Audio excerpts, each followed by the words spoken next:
여러분 안녕하십니까, 진성호입니다. 헌법재판소가 오늘 오후 한덕수 국무총리의 탄핵 가처분 신청에 대한 이 심사 여부 등을 논의할 것으로 보입니다.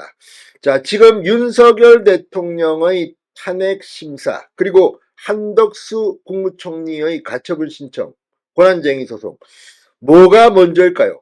자, 지금 대한민국은 무한 사고 등으로 국가 비상 상황입니다. 지금 정부를 무정부 상태로 만들려는 민주당의 의도가 내란 아니냐는 국민의힘의 비판이 나오고 있습니다. 이런 가운데 최상목 경제부총리가 지금 대통령 권한 대행까지 하고 있습니다. 이런데도 더불어민주당은 우리말 안 들으면 최상목 당신도 따박따박 탄핵해버리겠다 이렇게 협박을 하고 있습니다. 이런 가운데 무한 사고가 터지면서 이제 헌법재판소의 오늘 오후 이 한덕수 총리의 탄핵 관련 입장이 주목되고 있습니다. 방금 전 김형두 헌법재판관이 기자들의 질문을 받고 무한 항공기 사고 등에 대한 입장을 말하기도 했습니다.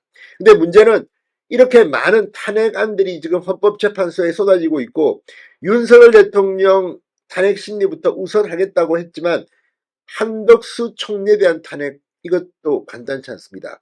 자, 이런 식으로 민주당이 한 명씩 다 날려버리면 국무회의는 개의할 수 없는 상황이 올지도 모릅니다. 장관이 이제 무더기 탄핵되면 11명이 안 되기 때문입니다. 그러면 지금 무한사고 같은 걸 어떻게 할 겁니까? 가뜩이나 민주당이 예산을 확 깎아버려가지고 예비비도 없다 이런 이야기까지 나오고 있는데 이런 가운데 헌법재판소 어쩌면 이 6인 체제에서 윤 대통령의 탄핵 결정을 못 내릴지도 모릅니다. 그렇게 되면 4월 18일 내년 4월 18일 문영배 이미선 헌법재판관이 퇴임을 하게 되면 이제 헌법재판소는 마비 상태에 돌입합니다. 그리고 대통령이 임명해야 할 몫이기 때문에 윤 대통령 임명을 안 하면 이제 헌법재판소는 윤 대통령 임기 끝날 때까지 마비 식물 상태일지도 모릅니다. 자, 지금 헌법재판소의 재판관 한 명이 대반란을 일으켰습니다. 6명으로는 안 된다는 겁니다.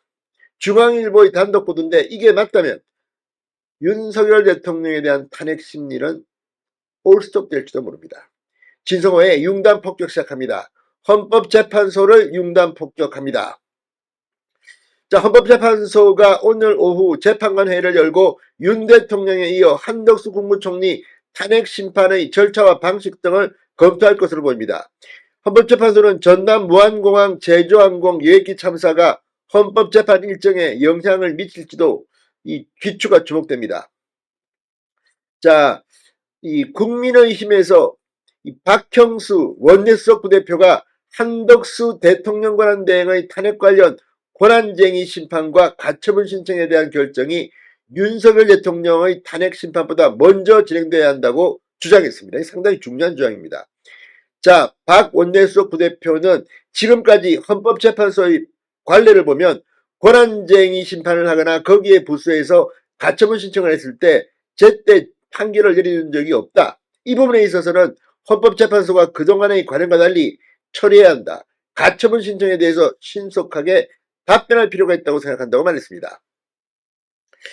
민주당에서 계속해서 줄탄핵을 예고하고 있지 않느냐. 헌법재판관을 임명하지 않으면 최상목 권한대행도 탄핵하겠다. 이게 연속적으로 되는 것이다. 줄탄핵에 대해서 국무회의를 개최하지 못하는 상황이 된다든지 이러면 국정 마비 상황이 오는 것이다. 그야말로 헌정 중단 상태가 초래된다. 그렇기 때문에 이 부분에 대한 헌법재판소에서 권한쟁의와 가처분에 대한 신속한 판결이 필요하다고 말했습니다. 자, 아무튼 지금 이 박 원내수석 원내부대표는 가처분이 통상적으로 민사재판에서는 3일, 일주일 안에 결론이 난다. 대통령 탄핵 심판보다 먼저 이걸 해야 한다고 말했습니다. 자, 지금 이 헌법재판소의 현재 상황은 상당히 충격적입니다. 중앙일보의 단독 보도 보면 지금 헌법재판관 6명이 있는데 이 중 1명이 6명의 결정은 불가하다. 이대로는 탄핵 심판이 끝이 안 날 것으로 보입니다. 자, 이 6명 재판관 중 1명이 6인 만장일치 의결은 불가하다는 입장인 것으로 확인되면서 최상목 대행의 대행 경제부총리가 3명 재판관을 임명하지 않을 경우 윤 대통령 탄핵 집행 결론을 못 내린 채 헌재의 시간이 마냥 길어질 것이란 관측이 나온다고 중앙일보는 예언했습니다. 내년 4월 18일 문영배 이미선 재판관 먼저 임기 만료로 퇴임하면 헌법재판소에는 4인 재판관과 남아 헌정사 초유의 식물헌법재판소로 전락한다는 겁니다.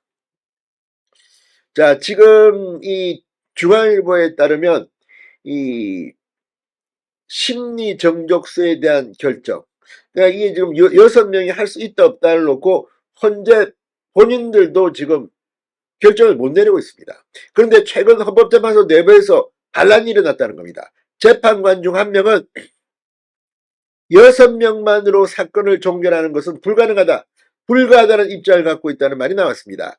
헌법재판관은 헌법은 재판관 9명을 대통령, 대법원장, 국회가 각 3명씩 지명하도록 하는데 국회목 3인이 다 없는 상황에서 남은 6명이 최종 결정을 내리면 민주적 정당성이 없는 것이다. 불가로의 취지를 다른 재판관에 밝혔다고 중앙일보가 보도했습니다.